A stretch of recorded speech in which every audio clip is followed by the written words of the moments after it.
नमस्कार, स्वदेश आर्य में आपका स्वागत है। मैं हूं निकुंज डालमिया और शेयर बाजार के लिए यह हफ्ता काफ़ी वॉलेटाइल रहा। एक तरफ तो हमने देखा कि नए वायरस वेरिएंट ओमिक्रॉन को लेकर के न्यूज़ फ्लो काफ़ी ज़्यादा था, जिसकी वजह से शेयर बाज़ार के सेंटिमेंट में फ़र्क पड़ा। ग्लोबली हमने देखा कि मार्केट्स काफ़ी वॉलेटाइल थे और फॉरेन इंस्टीट्यूशनल इन्वेस्टर्स ज़बरदस्त बिकवाली कर रहे थे। मगर अगर आप तकनीकी तौर पर भारतीय शेयर बाज़ार को देखें तो शेयर बाज़ार गिरा था, मगर उसके अंदर कोई बड़ा क्रैश नहीं हुआ।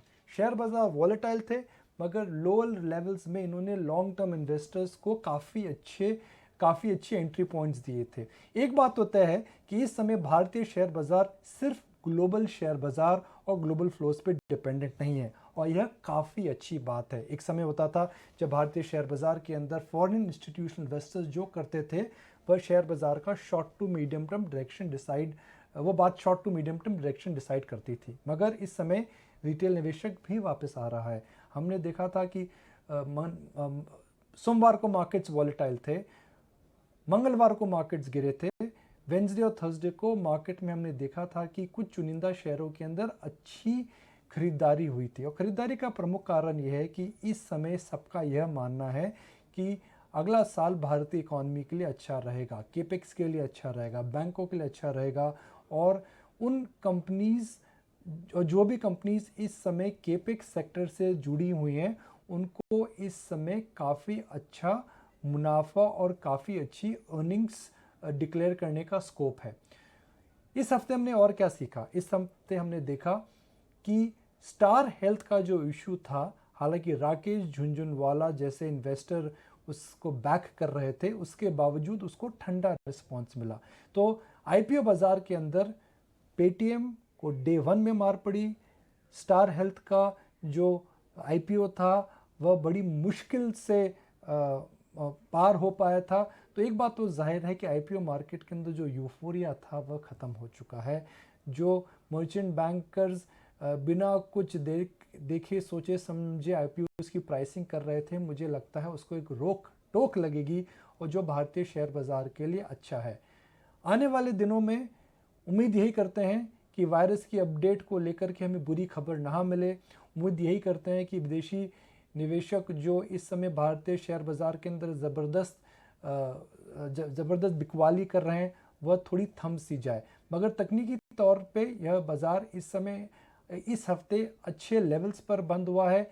बैंक्स के अंदर आने वाले हफ्ते में ज़रूर नज़र रखिए। मेटल्स में भी एक डेड कैट बाउंस नहीं रूल आउट कर सकते हैं। और मेरा इस समय यह भी मानना है कि सिलेक्ट फार्मा नेम्स के अंदर भी अब वैल्यू बाइंग करने का समय आ चुका है। ईटीना स्वदेश ने आज भारत के chief economic adviser Shri Krishnamurthy Subramanian साहब से खास बातचीत करी, और उनका यह मानना है कि भारत के अंदर इन्फ्लेशन अर्थात महंगाई का प्रमुख कारण है फूड एंड वेजिटेबल प्राइसेस। उनका यह भी मानना है कि फार्म बिल हालांकि रोल बैक कर दिया गया है, एक इमोशनल डिसीजन है, मगर यह एक प्रकार का बेंचमार्क नहीं है कि आने वाले समय में कड़े रिफॉर्म्स रुक जाएंगे। उनका पूरा मानना है कि आने वाले समय में कड़क और महत्वपूर्ण रिफॉर्म्स पूर्ण रूप से रोल आउट करे जाएंगे।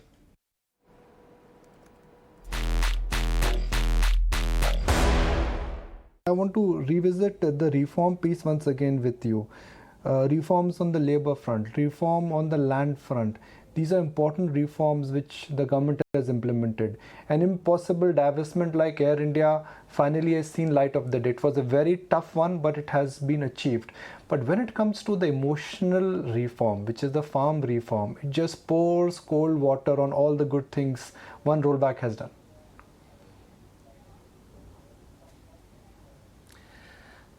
You're absolutely right, Nikunj, that farming not only in India, in every other democracy generates emotion that is disproportionately high.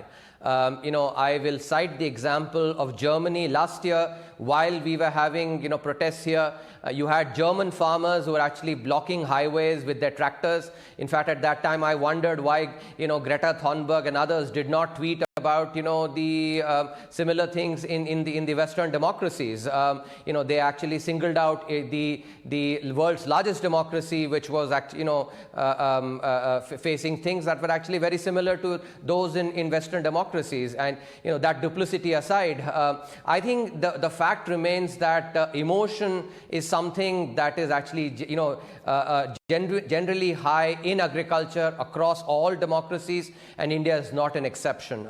That said, though, I think the reforms that have been done, are all intended towards bringing more competition in factor markets, whether it is labor, whether it is on manufacturing. So, for instance, in the presentation that I did after the GDP numbers came, I showed how our logistics costs have gone down for manufacturing firms, how our power costs have gone down, reliability has increased significantly. We've actually, removed some of the obstacles to growth that MSMEs faced because the perverse incentives they had to remain dwarfs, in other words, remain small despite aging, by changing the MSME definitions. We've actually implemented the PLI scheme that incentivizes growth again, because growth is very important to reap economies of scale and thereby reduce costs. If you take the amendment in the retrospective taxation, the telecom sector reforms, which is very important for powering the digital economy, when you put it all together, along with the fact that our enterprise policy now has actually come a full enlightened circle, with the commanding heights of the economy being given to the private sector. This was part of the Atmanirbhar Bharat 1 announcements. You put it all together, you can start seeing that labor, capital, and aspects that affect total factor productivity have actually been really worked on in a systematic manner through policy, which is basically showing up in better manufacturing prospects, and will show up in service sector growth as well as we go forward. So let me ask you a simple and a straightforward question. When will we become a $5 trillion economy? 2 years, 3 years, 3.5 years? Nikunj, I think we have to recognize here that every economy, across the world has been impacted by the pandemic. Not only has the pandemic affected economic goals, but it has also created uncertainty, because about a month back, most of us were sort of thinking that, maybe the Delta variant would be the last one, and yet now we are actually seeing the Omicron variant. So during such periods of uncertainty, till we, sort of don't see some resolution of this uncertainty, I think it will be very speculative at this point to actually, say anything on that part. But I think there's no question that we will definitely reach there soon. Couple of closing comments. I'm going to drive to something which is really the most debated topic globally and even in India. What is the future of crypto? Whether it is India or whether it is in the world.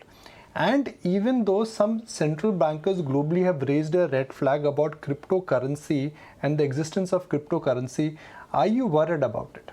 So Nikunj, I think there are a few aspects that we have to take this into account. Do keep in mind that the Honorable Finance Minister has already made a statement on this in Parliament, and therefore whatever I'm saying is only on the conceptual front, which I've said earlier as well. And that is that the distinction needs to be made between crypto as an asset and crypto as a currency.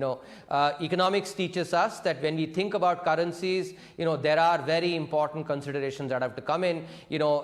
Across time, currencies have always been those that have been issued by sovereigns, and that is for good reason, because there has to, I think what really keeps a currency, provides credence to that currency is the fact that the sovereign backs it. So, I think that's something which is, very important to remember.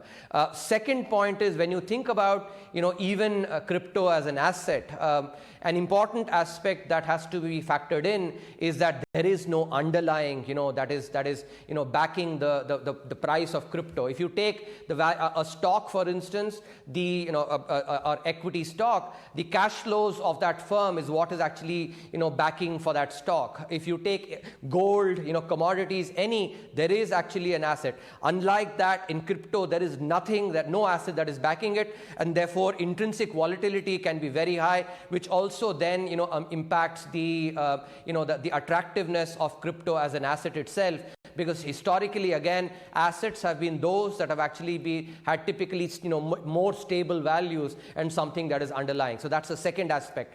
Third point which we actually must remember is that whenever you take a financial innovation, that is a zero-sum game. In other words, has no benefits for the real sector, or maybe minimal benefits for the real sector, that has to be treaded very cautiously. The example that I use to illustrate this is, tomorrow if you and I, Nikunj, decide to sit and play cards with each other, then what might happen is that money will change hands. Maybe you might become richer at my expense, but collectively the two of us will actually hold the same amount of money that we started with, at the start of the day, and we would have not done no real activity during that time. Real economy would not have benefited anything from that activity that we did. This is what happens with a zero-sum game as well. Money changes hands, but does not necessarily flow into the real sector. One caveat, that the blockchain that is actually underlying cryptocurrency, it has some the potential even without crypto itself to actually benefit from the real economy, and that has happened even before the fascination for crypto has caught so much fancy. So I think these are important conceptual aspects that must be remembered, and when you take all that into account, as you can see clearly conceptually, I think it is very clear that unlike those that are in the cryptocurrency world, unlike their claim that crypto is a panacea, it is actually, the truth is somewhere clearly in between.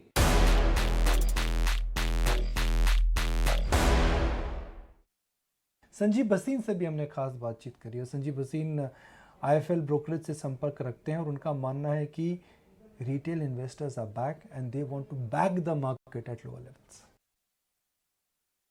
कि ये backbone है।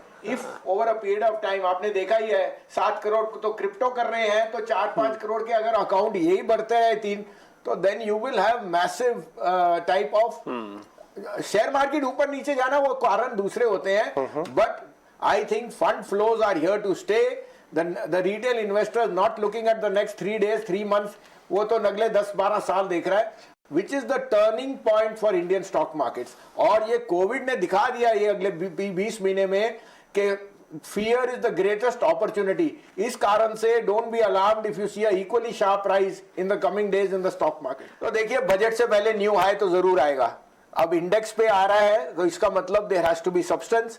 मुझे आज की date में earnings पे banks, real estate, construction और select metals बहुत अच्छी पॉकेट्स दिख रहे हैं, और बैंक्स में तो अर्निंग्स के बावजूद दे हैव नॉट परफॉर्म, सबसे अच्छी अर्निंग बैंक। और अब कॉस्ट ऑफ मनी, आज ही मैं पढ़ रहा था कि some of the telecom companies are returning their bank guarantees because cash inflows आ गया। अब इससे अच्छा तो हो ही नहीं सकता। all asset classes which are weak are starting to start getting stronger, and bank credit flow into retail and the reopening, ये थोड़ा सा ओमनिकॉम का है, which again could be a blessing in disguise. I think it's a no-brainer that banks, कुछ large cap, कुछ mid cap, कुछ construction, कुछ Larsen and Toubro my top favourite and so on, real estate, ये सब आउट परफॉर्म करेंगे ये दोनों। और मेरे टॉप पिक्स HDFC और ICICI हैं, क्योंकि देखिए credit card business is booming. HDFC का जो cost of deposit is going to be the lowest, और उसके यहाँ जो है ना, जो उसकी कॉस्ट ऑफ कैपिटल ग्रोथ है वो सबसे अच्छी है, साथ में एसेट क्वालिटी बढ़िया है। जो उनकी न्यू मैनेजमेंट आया है, उनकी जो डिजिटल चेंज ऑफ गार्ड है फिनटेक का, वो बहुत पॉजिटिव है। So ICICI of course is my top favourite, followed by HDFC and then State Bank. ये बाजार घूमेगा तो रिलायंस के बहुत ही, और आप मिस कर रहे हो कि अगर सऊदी अरामको को उसने पार्ट में नहीं दिया, it was done at 1400 and he was going to give you an OTC business with also retail and the digital business. Now Jio, now he himself is saying कि वो cash rich है, debt free हो गया रिलायंस 18 महीने में जो उसने promise किया था। तो आई थिंक रिलायंस यहाँ से चार्ज लीड करेगा। अगर निफ्टी ने 18,500 देना है, रिलायंस 27,500 पहले जाएगा, बाद में 100 रुपए घटेगा। तो ये लेने वाले मौके हैं रिलायंस। आपने जैसे जिक्र किया, Reliance would be top of the charts. बिल्कुल, चलिए कुछ और खबरों का रुख करते हैं। प्रधानमंत्री नरेंद्र मोदी ने फिनटेक कंपनियों को अपनी इनोवेशन के जरिए फिनटेक क्रांति लाने का मंत्र दिया है। इन्फिनिटी फोरम इवेंट में उन्होंने कहा कि फिनटेक की हर पहल का फायदा देश के हर एक नागरिक को मिलना चाहिए। Large wage becomes the perfect springboard for fintech innovations. Fintech industry in India is innovating to enhance access to finance and the formal credit system to every person in the country. Now, it is time to convert these fintech initiatives into fintech revolution, a revolution that helps to achieve financial empowerment of every single citizen of the country. Mukesh Ambani ने infinity forum में कहा है कि हमें अपनी digital क्षमताओं का पूरा इस्तेमाल करना चाहिए ताकि बैंकिंग ज़्यादा डिसेंट्रलाइज्ड हो सके। उन्होंने खुलकर ब्लॉकचेन टेक्नोलॉजी का सपोर्ट किया। वहीं कोटक बैंक के सीईओ उदय कोटक का कहना है कि बैंक डिजिटल पहल को लेकर पिछड़ रहे हैं। अब वक्त आ गया है कि किसी को डिजिटल ओनली बैंक लेकर आना चाहिए। There will be centralized government and central bank policies, but there will be a path to a very decentralized technological solutions where finance will be enabled and available to everybody. Right? It will not be, today we have a world where it's still a world where people like, large companies get easier finance, small companies don't get easier finance, same thing with people. And I think that will change. I also think that what will happen is that convergence, as I see, real-time technologies are there, and there is no reason, it's great that we have moved from T+7 to T+2 and T+1, but I am a big believer in real time. So everything will settle in real time. Smart contracts will become real. Blockchain is a technology I believe in, and it's different from crypto in terms of, and I think that smart tokens, making sure that you are creating transactions that can never be changed, right, is a very important framework for a just and trust-based transactions and trust-based society, which is a prerequisite for all of us. So I think that the convergence of real time, the convergence of the distributed ledger and blockchain technology, smart tokens, right, the convergence of physical and digital through IoT will enable and will redefine the decentralized financial sector in a way that we have never imagined. And I think this is happening in the coming 10 years. Indian banks have allowed the growth of UPI payments, and essentially they've been monopolized by two players, Google Pay and PhonePe, and they have got 85% market share, while Indian banks saw it happen in front of them. Therefore, it's wake-up call for Indian banking. Wake up, or you will see large parts of the traditional financial markets move out. देश में Omicron प्रभावित देशों से आए 16,000 यात्रियों की जांच के बाद 18 यात्रियों को कोरोना पॉजिटिव पाया गया है। केंद्रीय स्वास्थ्य मंत्री मनसुख मंडाविया ने संसद में यह जानकारी दी है। संक्रमितों के सैंपल जीनोम सीक्वेंसिंग के लिए भेजे गए हैं। वहीं कोरोना के नए वेरिएंट ओमिक्रॉन को लेकर केंद्रीय स्वास्थ्य मंत्रालय का कहना है कि ऐसा कोई प्रमाण नहीं मिला है जिससे ये कहा जा सके कि मौजूदा वैक्सीन ओमिक्रॉन पर कारगर नहीं है। मंत्रालय के मुताबिक कुछ म्यूटेशन वैक्सीन के असर को कम कर सकते हैं। बेंगलोर के इंडियन नेशनल आरटीपीसीआर टेस्टिंग 22 नवंबर को की गई थी और जीनोम सीक्वेंसिंग के लिए तारीख 26 नवंबर को उसकी रिपोर्ट भेजी गई थी। उनका भी कोविड वेरिएंट ओमिक्रॉन पाया गया है। इस व्यक्ति के संपर्क में आए 3 परिवार के सदस्य और बाकी 160 लोगों की कोविड टेस्टिंग कराई गई है जिसमें से 5 लोग कोविड पॉजिटिव पाए गए हैं। इन सबका जीनोम सीक्वेंसिंग अभी चल रही है। भारत सरकार द्वारा राज्य सरकार को सभी आवश्यक सावधानियां बरतने की सुझाव दिया गया है ताकि इस केस के द्वारा ओमिक्रॉन वेरिएंट का संक्रमण आगे ना बढ़े। एट रिस्क कंट्री से आ रही फ्लाइट की सभी यात्रियों की आरटीपीसीआर टेस्टिंग की जा रही है। अभी तक आई कुल 58 फ्लाइट से 16,000 से अधिक यात्रियों की आरटीपीसीआर टेस्टिंग की गई है, जिसमें से 18 यात्री आरटीपीसीआर टेस्टिंग में 18 यात्री आरटीपीसीआर टेस्ट में पॉजिटिव पाए गए हैं और इन सबका जीनोम सीक्वेंसिंग चल रहा है ताकि यह सुनिश्चित किया जाए कि इनमें से कितने का वेरिएंट ओमिक्रॉन है या नहीं। और कोरोना के नए वेरिएंट ओमिक्रॉन को लेकर संसद में और क्या जानकारी दी गई है, पूरी डिटेल्स के साथ हमारे संवाददाता समीर दीक्षित जुड़ रहे हैं हमारे साथ। समीर, काफी एक्शन में सरकार दिखाई दे रही है, राज्यों के साथ मिलकर क्या कुछ जरूरी कदम उठाए गए हैं? कोविड के नए वेरिएंट ओमिक्रॉन के खतरे और साथ ही सरकार की इससे निपटने को लेकर के क्या तैयारियां हैं, इसको लेकर के आज केंद्रीय स्वास्थ्य मंत्री मनसुख मंडाविया ने संसद में बयान दिया। सरकार की तरफ से दिए बयान में यह बात साफ तौर पे कही गई कि ओमिक्रॉन एक चिंता की बात जरूर है, लेकिन इससे बहुत ज्यादा डरने की जरूरत नहीं है। इससे निपटने के लिए वैक्सीन एक बड़े हथियार के तौर पे जरूर देखा जा रहा है, यानी कि जितना ज्यादा लोग वैक्सीनेशन के दायरे में आएंगे उतना ही ज्यादा इस बीमारी से बचने की संभावनाएं प्रबल हो जाती हैं। यही वजह है कि केंद्र सरकार लगातार सभी राज्यों से यह अपील कर रही है कि वो अपने अपने राज्य में एलिजिबल पॉपुलेशन को कोविड वैक्सीन लगवाएं, चाहे वो पहली डोज हो या दूसरी डोज हो। और साथ ही ये जो ओमिक्रॉन नया खतरा बन रहा है, इससे डरने की नहीं बल्कि हाँ एहतियात बरतने की जरूरत है। ये जरूर है कि जो म्यूटेशंस नए निकल करके सामने आ रहे हैं उसमें वैक्सीन एक बड़े बचाव के तौर पे जरूर देखा जा रहा है, लेकिन अभी भी इसकी डिटेल्ड साइंटिफिक स्टडी या रिसर्च जारी है और जैसे जैसे नए शोध निकल करके सामने आएंगे सरकार उसके हिसाब से अपनी तैयारियां करेंगी। लेकिन इस वक्त सरकार का यह दावा है कि वो ओमिक्रॉन के खतरे से निपटने के लिए पूरी तरीके से तैयार है। लैबोरेटरीज की संख्या बढ़ा दी गई है, जो हेल्थ इंफ्रास्ट्रक्चर है उस पर जबरदस्त जोर दिया गया है और राज्यों के साथ तालमेल बिठा करके लगातार सरकार इस नए खतरे से निपटने के लिए कदम बढ़ा रही है। सरकार की तरफ से यह बात कही गई है कि जो बूस्टर डोज की लगातार बात उठ रही है, तो जैसा जैसा साइंटिस्ट इसको लेकर के बात रखेंगे या बूस्टर डोज की आवश्यकता बताएंगे, उसके हिसाब से सरकार आगे कदम बढ़ाएगी। फिलहाल बूस्टर डोज को अनिवार्य तौर पे नहीं देखा जा रहा है, लेकिन इसको लेकर के रिसर्च जारी है। सरकार की तरफ से यह बात साफ तौर पे कही गई है कि कोविड प्रोटोकॉल का यानी कि मास्क या हैंड सैनिटाइजर का इस्तेमाल, 2 गज की दूरी, इस तरीके के जो कोविड प्रोटोकॉल हैं, इसके साथ में वैक्सीन एक बड़ा हथियार है बचाव के लिए और इसका पालन सभी लोगों को करना होगा।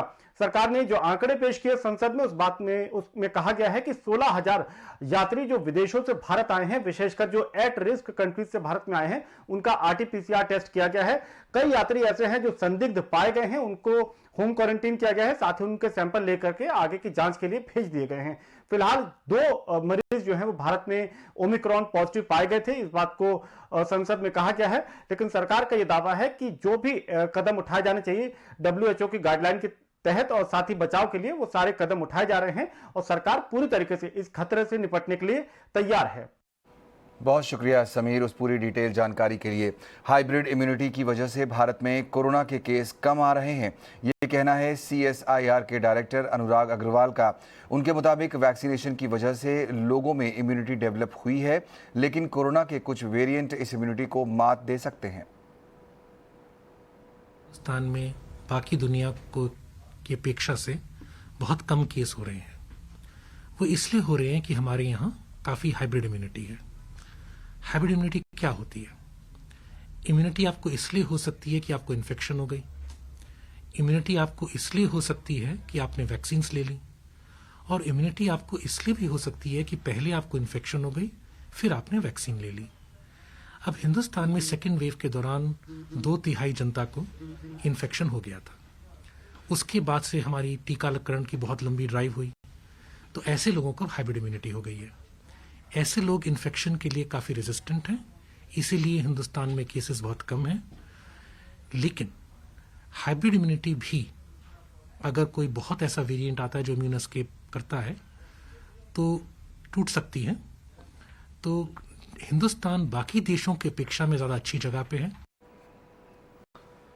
ओमिक्रॉन के खतरे को देखते हुए सभी राज्य सरकारें सख्ती से गाइडलाइंस को लागू कर रही हैं। हाई रिस्क देशों से आने वाले यात्रियों की स्क्रीनिंग और टेस्टिंग की जा रही है। मुंबई इंटरनेशनल एयरपोर्ट से देखिए हमारी सहयोगी शिवानी की ये खास रिपोर्ट।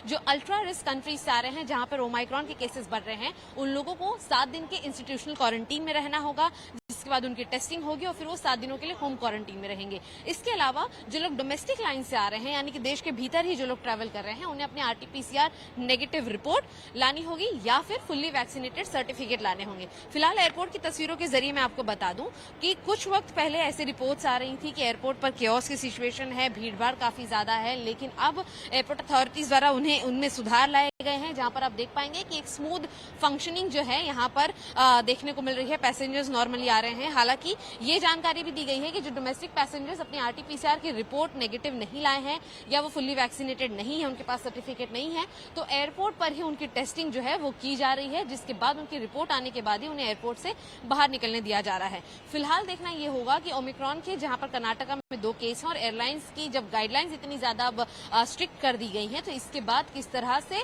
जो पैसेंजर्स हैं इसे फॉलो करते हैं और ओमाइक्रॉन को मुंबई, महाराष्ट्र, देश के अन्य कोने पर पहुंचने से रोकते हैं। आप लोगों के RT-PCR चेक हो रहे हैं या फिर फुल्ली वैक्सीनेटेड, कैसे अंदर का प्रोसीजर हो रहा है? नहीं, सब चेक हो रहा है और जिनके पास नहीं है उनके RT-PCR करवा के ही बाहर आगे भेज रहे हैं। स्मूथली हो रहा है या फिर भीड़ भाड़ है वहाँ? नहीं, बहुत स्मूथली हो रहा है। अंदर किस तरीके से टेस्टिंग हो रही है, क्या क्या पूरा प्रोटोकॉल फॉलो करना पड़ रहा है? क्या सब चेकिंग हो रही है।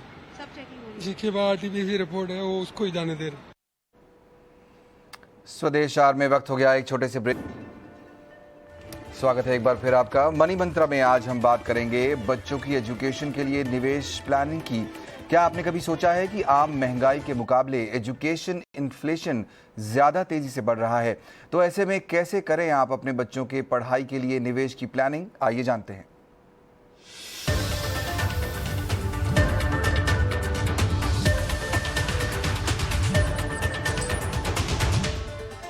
हेमंत जी, मैं आपके पास आऊंगी। सबसे पहले मुझे ये बताएं, बच्चों की पढ़ाई लिखाई का खर्च आज की तारीख से अगर हम देखें आगे 10 साल या 12 साल के बाद तो दोगुना हो जाएगा। कितना जरूरी है बच्चों की पढ़ाई लिखाई के खर्च के लिए अभी से, आज से प्लानिंग शुरू करना? कविता, देखिए, जब बच्चों की पढ़ाई की बात करते हैं तो अगर हम कुछ लॉन्ग टर्म गोल्स की बात करें, क्योंकि बच्चों की पढ़ाई जो है वो भी एक लॉन्ग टर्म गोल है। हमारे इंपॉर्टेंट गोल्स क्या होते हैं? सबसे इंपॉर्टेंट गोल्स होता है बच्चों की एजुकेशन, हमारी अपनी रिटायरमेंट, या आगे जाके अगर कुछ हम एसेट बनाना चाहते हैं तो हम उस गोल की बात कर रहे हैं जो हमारे लिए बहुत ही अहम है।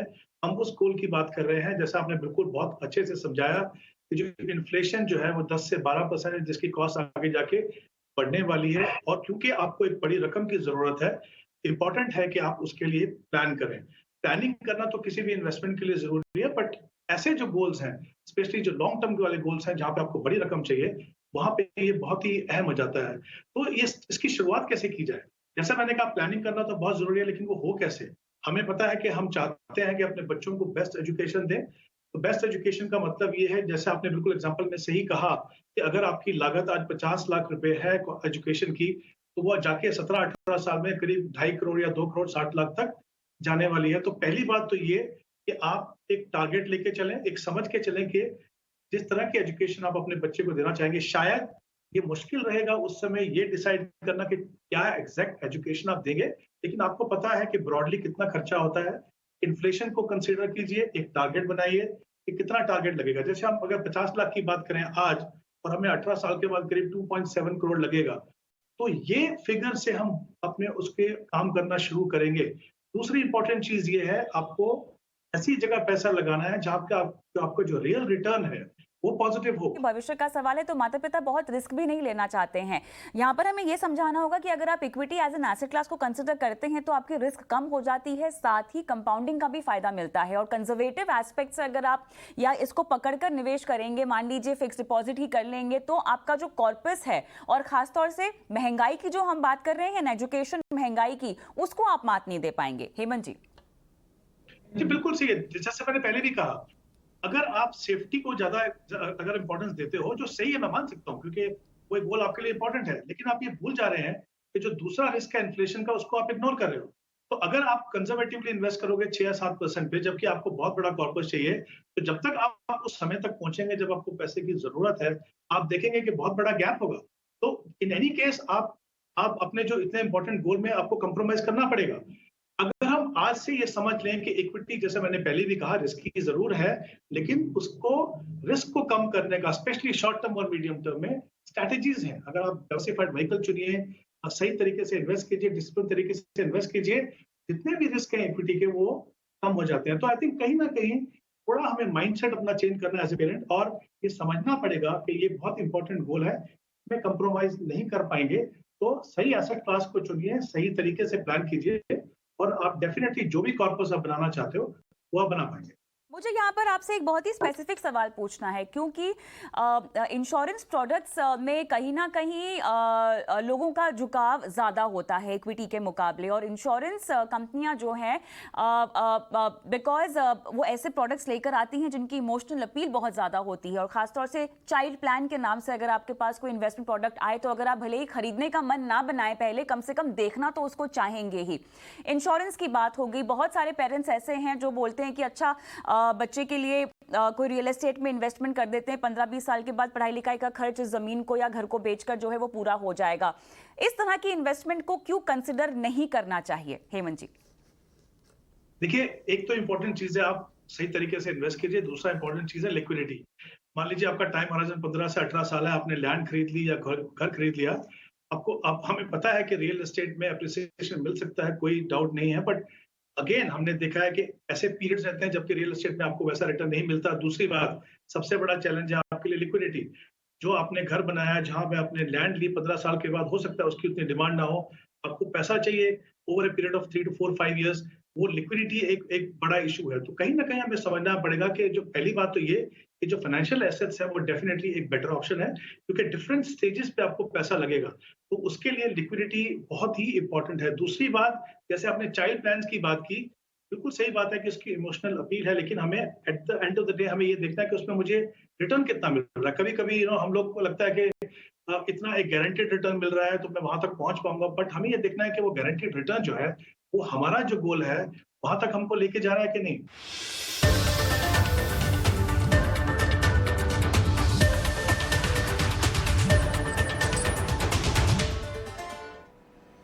और अब बात करते हैं आज के स्वदेश हीरो की। आज हमने चुना है एक ऐसी कंपनी को स्वदेश हीरो जिसने देश में आईटी के क्षेत्र में क्रांति ला दी। इसने सिर्फ देश ही नहीं बल्कि दुनिया के करोड़ों लोगों को भी ट्रेन किया है। ये है 40 साल पूरी कर चुकी NIIT। देखिए ये एक रिपोर्ट।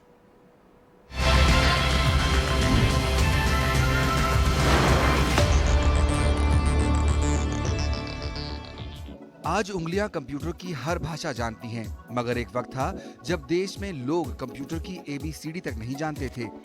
1952 में देश में पहला कंप्यूटर बना, लेकिन 1975 तक परवान नहीं चढ़ पाया। इसके बाद उस वक्त के प्रधानमंत्री राजीव गांधी ने देश में कंप्यूटर की क्रांति को जन्म तो दे दिया, मगर लोगों को कंप्यूटर के बारे में बताना, कंप्यूटर सिखाना बड़ी चुनौती थी। और ऐसे दौर में लोगों को इंफॉर्मेशन और टेक्नोलॉजी की ट्रेनिंग देने का बीड़ा उठाया NIIT यानी national institute of information technology ने। NIIT एक ऐसी मल्टीनेशनल कंपनी है जो IT सर्टिफिकेशन जैसे कोर्सेज जैसे Java certification, CCNA certification, .NET certification provide करता है। ये कंपनी कॉर्पोरेशंस, इंस्टीट्यूशंस और इंडिविजुअल्स को स्किल्ड और टैलेंटेड बनाकर दुनिया की औद्योगिक जरूरतों को पूरा करती है। आज NIIT को भारत के टॉप कंप्यूटर एजुकेशन प्रोवाइडर्स में से एक माना जाता है। NIIT की स्थापना 1981 में राजेंद्र S पवार और विजय K थदानी ने की थी। दोनों ही दिल्ली के IIT से ग्रेजुएट थे। शुरुआत में दोनों ने IT सॉल्यूशंस पर जोर दिया, लेकिन बाद में इसमें एजुकेशन भी जोड़ दिया, जिसके बाद एजुकेशन मॉडल के तहत NIIT ने देश भर में 1987 तक 9 केंद्रों की स्थापना की। तब से लेकर अब तक कंपनी ने कभी भी पीछे मुड़कर नहीं देखा और कामयाबी की राह पर लगातार आगे बढ़ती गई। महज 10 लाख रुपए के साथ शुरू हुई NIIT आज 5,500 करोड़ रुपए से ज्यादा के मार्केट कैप वाली कंपनी बन गई है। साल 2004 में कंपनी को 2 ग्रुप NIIT लिमिटेड और NIIT टेक्नोलॉजीज में बांट दिया गया। NIIT लिमिटेड का फोकस ट्रेनिंग और एजुकेशन पर रहा तो NIIT टेक्नोलॉजीज का IT सॉल्यूशंस पर। NIIT दुनिया भर में अपनी पहुंच बना चुकी है और 32 देशों में अपनी उपस्थिति दर्ज करा चुकी है। आज ये दुनिया के टॉप टैलेंट डेवलपमेंट संगठन में से एक बन गई है। NIIT के 800 से ज्यादा कंपनियों से अच्छे कनेक्शन हैं, जो NIIT से ट्रेनिंग पा चुके लोगों को अपनी कंपनियों में चुनने के लिए तैयार खड़ी रखती है और यहाँ से ट्रेनिंग पा चुके फ्रेशर्स को काफी बेहतर पैकेज पर हायर करती है। पिछले कुछ सालों में NIIT 10 लाख गरीब बच्चों को ट्रेनिंग देकर नौकरी दिलवा चुकी है। 1981 में शुरू हुई ये कंपनी आज 40 साल का शानदार सफर पूरा कर चुकी है। जब से कंपनी ने कंप्यूटर ट्रेनिंग इंडस्ट्री की शुरुआत की है, तब से लेकर अब तक कंपनी दुनिया में 32 से ज्यादा देशों में 3.5 करोड़ लोगों को ट्रेनिंग दे चुकी है और 100% प्लेसमेंट का रिकॉर्ड भी बना चुकी है। इसीलिए आज हमने चुना है NIIT को अपना स्वदेश हीरो। NIIT ग्रुप के क्या फ्यूचर प्लान्स हैं और कैसा रहा उनका 40 साल का एक्सपीरियंस, इस पर बात की हमारे संवाददाता समीर दीक्षित ने NIIT के फाउंडर और चेयरमैन राजेंद्र पवार से।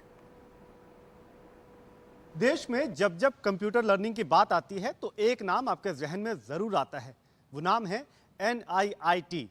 और ख़ास बात ये कि 2 दिसंबर साल 2021 को NIIT ने अपनी सफलता के 40 साल पूरे भी किए। लेकिन NIIT का ये सफ़र कैसा रहा, ये 1981 से जो सफ़र की शुरुआत हुई थी, कैसे ये कारवां आगे बढ़ा, लोग कैसे साथ जुड़ते गए, तमाम बातों पर हमारे साथ बात करने के लिए डॉक्टर राजेंद्र पवार जी हैं और उनसे हम जानेंगे कि ये इतने सालों में बदला क्या है, क्या नया जुड़ा है और आगे की राह कैसे रहने वाली है। सर धन्यवाद हमसे बात करने के लिए। और सबसे पहला सवाल यही कि 40 साल का सफ़र आपने पूरा किया है, ये इन 40 सालों को आप कैसे देखते हैं, किस तरीके से आप इसको एनालाइज करते हैं? बहुत तरीके हैं एनालाइज करने के, लेकिन अगर आप 10 साल के पीरियड लें तो 4 साइकिल हो चुके हैं, तो हर एक 10 साल को हम एक तरह से एक कैप्सूल में बांध सकते हैं। तो जो 1980s का पीरियड है, उस समय कंप्यूटर वर्ड इस्तेमाल होता था, लेकिन हमने इंट्रोड्यूस किया था इंफॉर्मेशन टेक्नोलॉजी। तो NIIT का फुल फॉर्म है national institute of information technology, क्योंकि हमको ये मालूम था कि जोर कंप्यूटर पे नहीं है, वो इंफॉर्मेशन पे है। तो आज जो डिजिटल बोलते हैं उसमें हम कंप्यूटर नहीं बोलते, वही इंफॉर्मेशन को डिजिटल फॉर्म में बोलते हैं। तो पहले 10 साल तो पूरे इंडिया पे फोकस थे, डोमेस्टिक फोकस था, और ये मालूम था कि ये टेक्नोलॉजी बड़ी तेज़ी से आने वाली है, लेकिन कोई टैलेंट है नहीं। उस समय भी जो एस्टिमेट लगते थे कि 2 लाख के करीब लोग चाहिए होंगे, हमको लगता था 81 में शुरू किया है, और अभी आपको पता है कि 40 लाख इस इंडस्ट्री में डायरेक्टली इन्वॉल्व हैं। तो ये मालूम हो गया था कि टैलेंट है नहीं, और अगर ये इंडस्ट्री की ग्रोथ रुकेगी तो इसलिए रुकेगी कि लोग नहीं हैं। तो हमने अपने लिए ये तय कर लिया था कि हिंदुस्तान, इंडिया के लिए अगर IT रेवोल्यूशन आनी है तो उसमें उसका जितना भी टैलेंट है उसकी जिम्मेवारी हम लेना चाहते हैं। तो ये इसकी शुरुआत थी। ऐसे में जब 80-90 के दशक की आप जिक्र कर रहे हैं, आपने एक बात बोली कि उस वक्त शायद टैलेंट नहीं था, लोगों को उतनी कंप्यूटर को लेकर के शायद दिलचस्पी ना रही हो, तब ऐसा क्या था कि लोग NIIT के साथ में वक्त के साथ जुड़ते चले गए? यानी कि ऐसा क्या आपका फॉर्मूला था कि लोग कंप्यूटर को लेकर के इतना जागरूक हुए, दिलचस्पी उनकी जागी? किस तरीके से पूरे सिचुएशन में आपने बदलाव देखा? पहली बात तो ये थी कि लोगों को कंप्यूटर्स के बारे में मालूम नहीं था। तो अगर हम चाहते हैं, उस समय अगर चाहते थे कि लोगों के पहले जहन में ये बात आए कि ये अच्छी चीज़ है, तो जो यंग कॉलेज के स्टूडेंट थे उनको सिर्फ समझाने से काम नहीं चलेगा, उनके पेरेंट्स को भी समझाना पड़ेगा, उनके ग्रैंडफादर को भी समझाना पड़ेगा। बोलेंगे बच्चा क्या कर रहा है, वो कहे कंप्यूटर्स, वो क्या क्या चीज़ है। तो हमने ये जिम्मेवारी समझी कि पूरी सोसाइटी को एजुकेट करना जरूरी है। तो इसलिए जितनी भी हमारी कम्युनिकेशन होती थी उसमें हम कंप्यूटर और जॉब को लिंक करते थे, और कहते ये थे कि अगर आप ये चीज़ सीख लेंगे तो आपकी एम्प्लॉयमेंट की पॉसिबिलिटी बढ़ जाएगी। तो एक रीज़न जिसके लिए NIIT मशहूर हुआ है कि जो भी हमारे पास आया पढ़ने के लिए इस इंटेंशन से कि उसको नौकरी मिले, वो हमने अचीव करा है आज तक। ये हमारा एक डिफरेंशिएटर शुरू से रहा है। और 80s में और कई लोग आए, जब देखा कि इतनी डिमांड बढ़ रही है, पूरी एक इंडस्ट्री बनी, तो लोग हमको ये कहते हैं कि हमने एक इंडस्ट्री का शुरुआत किया जो कंप्यूटर ट्रेनिंग की इंडस्ट्री है। और उसमें फ़र्क सिर्फ इतना रहा कि आज तक हमारी जो एक खासियत ये रही है, वो NIT लिमिटेड में हो, कंपनी में, या 10 साल पहले यूनिवर्सिटी शुरू की है, जो भी पढ़ने आता है इस इंटेंशन से कि उसको इस इंडस्ट्री में नौकरी मिले, 100% प्लेसमेंट हमने दिलवाई है। 100% प्लेसमेंट। मैं इसी पर क्योंकि कंप्यूटर के साथ में लोग ये ज़रूर देखते हैं कि उनके फ्यूचर, उनका ग्रोथ प्रोस्पेक्ट कैसा रहेगा, इसको लेकर के NIT ने किस तरीके से तैयारियां की, किस तरीके से नए दरवाजे खोले? देखिए, सबसे ज़रूरी ये था कि अगर यंगस्टर्स को जॉब मिलनी है तो जहाँ उनको जॉब मिलनी है उस इंडस्ट्री से हमारा ताल्लुक बड़ा स्ट्रांग होना चाहिए। तो एक टाइम पे मैं बताता हूँ, मिड-90s में NIT का कोई 8000 कंपनीज के साथ एक रिलेशनशिप था कि जो हमारे स्टूडेंट्स हैं वो आपके पास इंटर्नशिप करने आएंगे, और जो स्टूडेंट इंटर्नशिप करने जाएगा अगर वो अच्छा काम करेगा तो उसको जॉब मिल जाएगी। ये फॉर्मूला तब भी था, और NIT यूनिवर्सिटी जो भी सिर्फ 12 साल पुरानी है, पहले साल से अभी 600 कंपनी है। वैसे सिर्फ 200 स्टूडेंट्स हर साल हम लेते हैं उसमें, अंडर ग्रेजुएट, BTech के लिए, मास्टर्स के लिए, पर 600 कंपनीज अभी भी हैं जो ये 200 स्टूडेंट्स के लिए हर साल वेट करते हैं। तो ये एक बड़ा इंपॉर्टेंट चीज़ थी कि अगर इंडस्ट्री से लिंकेज होना एक बहुत ज़रूरी है, क्योंकि लोग कहते हैं कि जो एजुकेशन में जाते हैं उसका एम्प्लॉयमेंट से कोई ताल्लुक ही नहीं है। तो हमने ये ताल्लुक शुरू से बनाया कि इंडस्ट्री और जो स्टूडेंट है उनका आपस में तालमेल, और हम बीच में उसमें बैठ के उन दोनों को साथ ला रहे हैं। इंडिया के लिए तो हमारा वही जोर है कि कैसे यंग लोगों को हम एम्प्लॉयमेंट की तरफ ले जाएं। तो वो NIT लिमिटेड की अपनी NIT डिजिटल के नाम से भी कहते हैं, ऑनलाइन लर्निंग के नाम से वो बढ़ती जा रही है।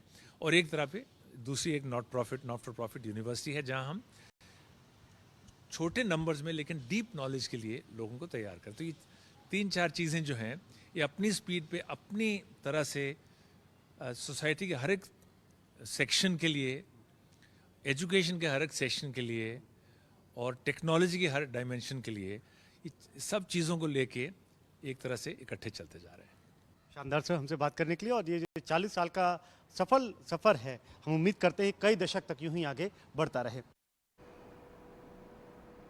काफ़ी इंस्पायरिंग स्टोरी यहाँ पर NIT की, और इसीलिए हमने उसको चुना है आज का स्वदेश हीरो। चलिए कुछ और खबरों का रुख करेंगे। सिटी गैस कंपनियों के लिए यूनिफॉर्म प्राइसिंग की तैयारी हो रही है, यानी सभी CGD कंपनियों को एक ही दाम पर गैस मिलेगी।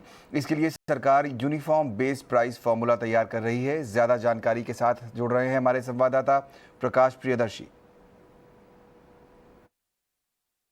हमें जो सूत्रों से के हवाले से जानकारी मिल रही है, उसके हिसाब से पेट्रोलियम मंत्रालय जो है, जो सिटी गैस डिस्ट्रीब्यूशन कंपनीज हैं उनके लिए, उनको जो गैस सप्लाई की जाती है अभी जो है वो आम तौर पे जो डोमेस्टिकली प्रोड्यूस्ड गैस है, जो कि APM गैस है, जहाँ जिस पर की सब्सिडी दी जाती है, वो गैस सप्लाई होती है।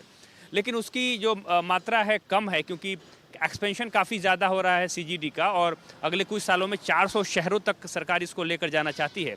लिहाजा सरकार को ये लगता है कि सब्सिडाइज्ड गैस जो है, डोमेस्टिकली प्रोड्यूस्ड गैस जो है, वो पूरी मात्रा में जितनी ज़रूरत है उतनी सप्लाई करने में सरकार सक्षम नहीं होगी।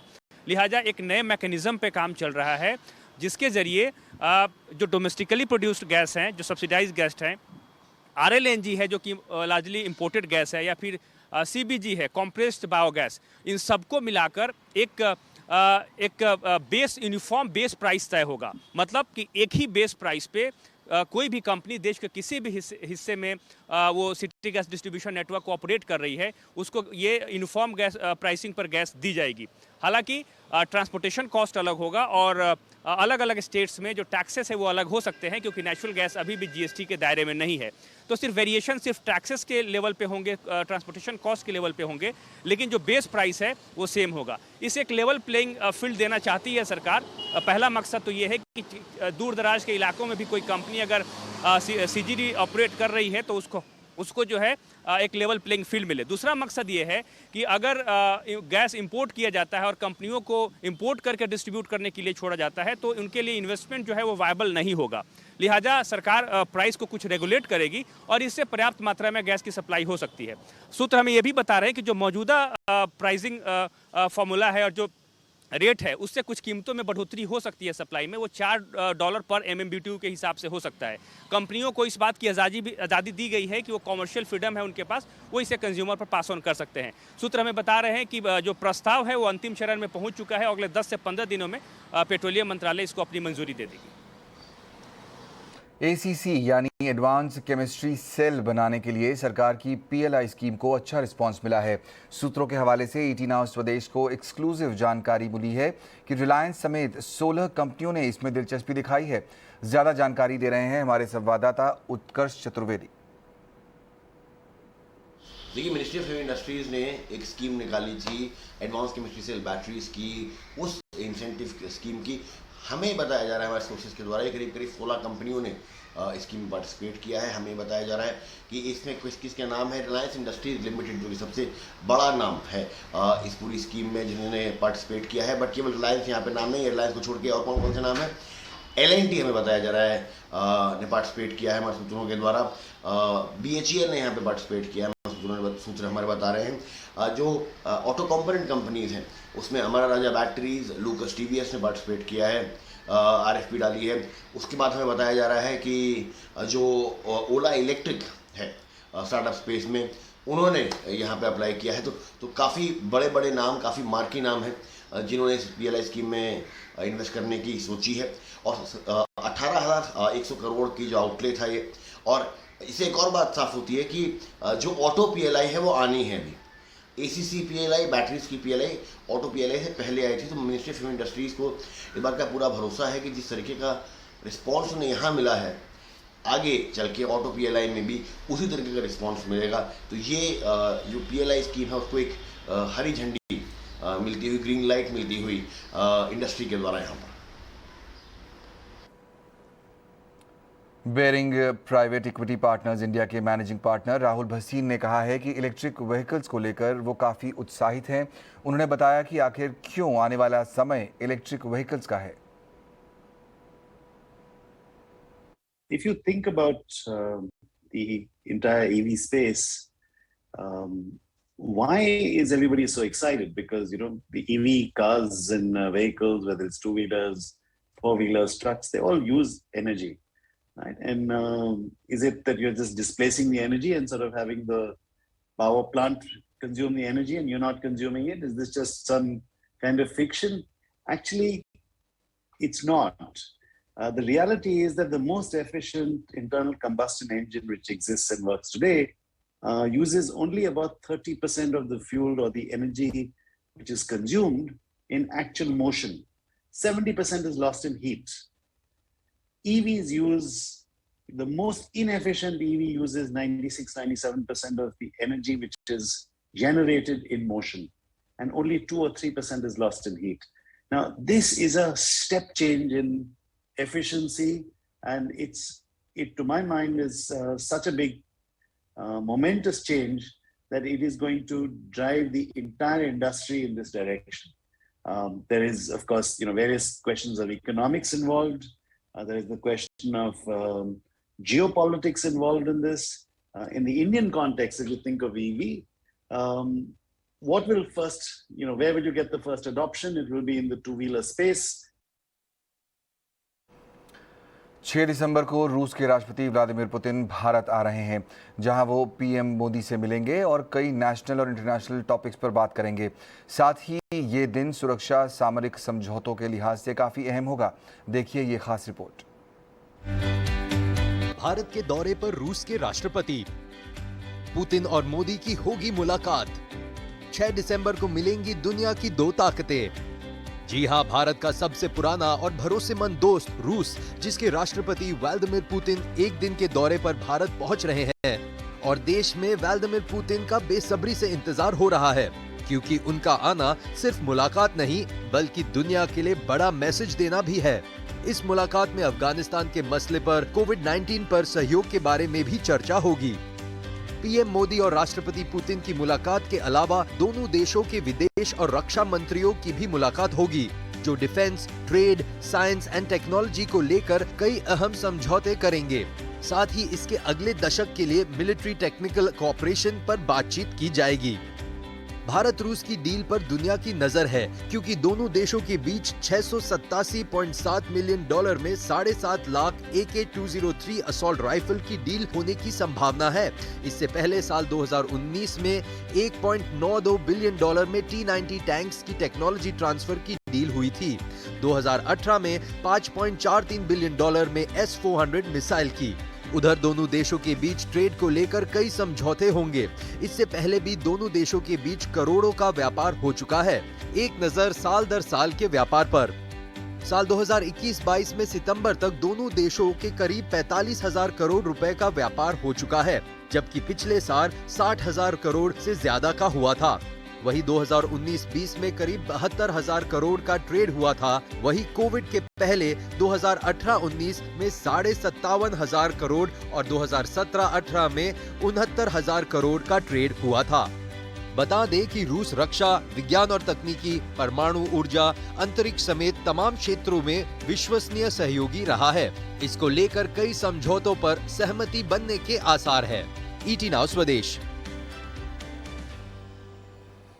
आप कभी ना कभी रेस्टोरेंट तो गए होंगे और आपकी टेबल पर आपने एक मेन्यू कार्ड भी ज़रूर देखा होगा, जिससे आप अपने पसंद का ऑर्डर कर उस खाने का लुत्फ उठाते होंगे। लेकिन कभी कभी कई नई डिशेस के नाम मेन्यू में देखकर आपके भीतर एक क्यूरियोसिटी होती होगी कि आखिर आपका खाना देखने में कैसा होगा। तो अब निश्चिंत हो जाइए, दरअसल अब कई रेस्टोरेंट ऐसे ऐप का इस्तेमाल करने लगे हैं जिससे आप अपने खाने का फ़ोटो देख पाएंगे, वो भी 3D क्वालिटी के साथ। जी हाँ, आपको इसके लिए केवल पेयर नाम का एक ऐप डाउनलोड करना होगा और जिस रेस्टोरेंट में आप हैं केवल वहाँ QR कोड स्कैन करना होगा और आप स्क्रीन पर रेस्टोरेंट में उपलब्ध सभी डिशेस 3D क्वालिटी के साथ देख पाएंगे। अब ज़्यादातर रेस्टोरेंट इस टेक्नोलॉजी के साथ जुड़ने लगे हैं जिससे वे ग्राहकों को अपनी ओर आकर्षित कर सकें।